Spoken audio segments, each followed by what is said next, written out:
Hey there, Derek Rydall here, and I want to talk about why going with the flow is wrong, is a bad idea. Now, in the spiritual, new age, self-help world, we often hear that thing, I'm just going to go with the flow, just trust the flow, man.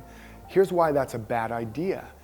If you just go with the flow down the current of a river, you will be pulled in all kinds of different possible directions depending on where the flow is going. You could be pulled into an eddy, get caught in a swirl, you can be pulled into brambles and branches, or you can flow right over a cliff and crash into the rocks below. The truth is, you don't want to go with most people's flows and you don't want to go with most of your flows, because the flow is based on your belief, it's based on patterns, often patterns of protection, safety, security.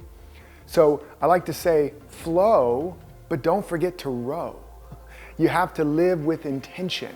You plan your life as if you're doing all the work, and you live your life as if God is. So you have a structure, you have intention, you have direction. And then within that structure, you allow flow, you allow spontaneity. It's like a great actor has a play, has a structure, has a script, has a storyline. And they have worked out the meaning of it. They know where they're going. They know what their objective is. But when they get on stage, now they're in the moment. Now they're spontaneous. Now they're alive. And the life force can move through them and magic happens.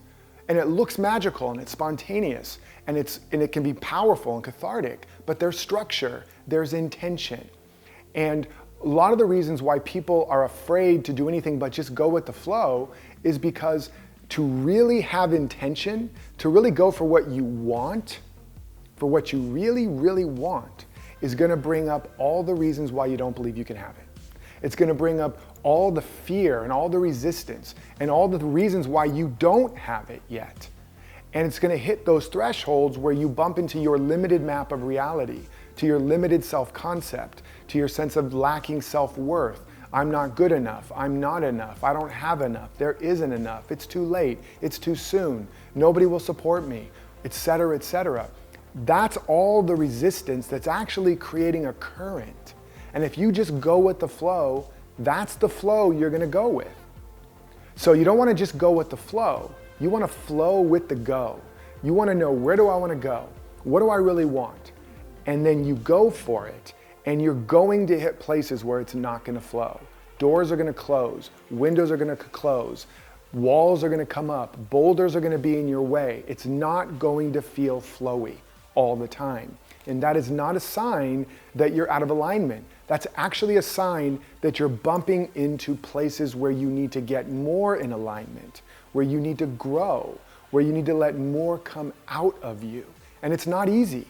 If you look at all the greatest successes, spiritually, religiously, politically, creatively, entrepreneurially, they're not just going with the flow. Jesus didn't just go with the flow. Buddha didn't just go with the flow. They were focused. They were disciplined. They were committed.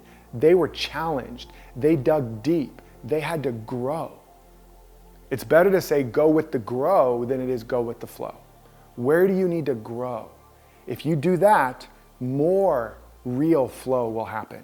So it's great to flow, but don't forget to keep rowing. Row, row, row, flow, flow, flow. Row, row, row, flow, flow, flow. That's your new mantra. And so take some time now to notice, where am I just flowing when I really need to be rowing? And where am I rowing when I just need to let go and do a little more flowing? I hope this has inspired you. And until next time, live authentically, love unconditionally, and follow your destiny.